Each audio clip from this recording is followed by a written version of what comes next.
So mga tol, kakatapos lang po ng laban ni Anthony Joshua versus Christian Prenga sa Jeddah, Saudi Arabia. Ang inaasahan po ng karamihan na mananalo si Anthony Joshua sa laban na yan.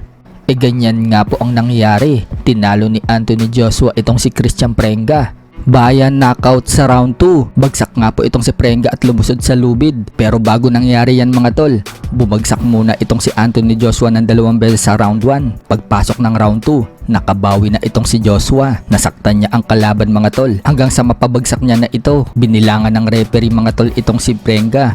Pero hindi na nakabangon. Dahil dyan mga tol, si Anthony Joshua pa lang po ang tumalo dito kay Prenga sa pamamagitan ng knockout. Umabante na po ang record ni Anthony Joshua sa 30 wins and 4 losses. Habang yan na po ang pangalawang talo ni Christian Prenga, bumagsak na po ang record sa 20 wins and 2 losses. Samantala, napanatili naman po ni Josh Kelly ang kanyang IBF Super Welterweight World Title na napalaban din po sa card na yan. Tinalo po niya itong si Aguiarco via unanimous decision. Pero nawasak po ang ilong ni Josh Kelly dahil sa headbutt. Si Josh Kelly pa rin po ang kampiyon sa IBF Super Welterweight. Umabante na po ang record niya sa 19 wins and 1 loss and 1 draw. Habang nabahira na po ang record ni Aguiarco, bumagsak na po ang record sa 18 wins and 1 loss. Habang nadepensahan naman po ni Hamza Siras ang kanyang WBO Super Middleweight World Title nang talunin naman po niya si Simon Sansinhober via majority decision. Pumabor po ang dalawang hurado sa kanya at tabla naman po ang score ng isang hurado. Nahirapan din si Hamza Siras sa kalaban mga tol. Matibay,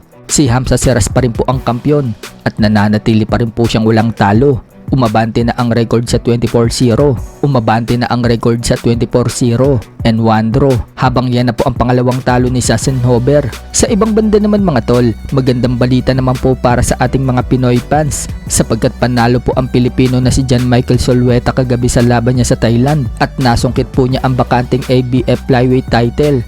Nantalunin niya si Sholing Subanapakdi via unanimous decision. Dahil dyan mga tol, nananatili pa rin pong walang talo si Solweta. Umabante na po ang record sa 21-0 and 3 draws. Habang malungkot na balita naman sa isang Pinoy na napalaban sa Kazakhstan na si Gary Tamayo. Tinalo po kasi siya ni Samatali Totalyev ng Kazakhstan. Dahil dyan mga tol, bumagsak po ang record ng Pinoy sa 11 wins and 5 losses.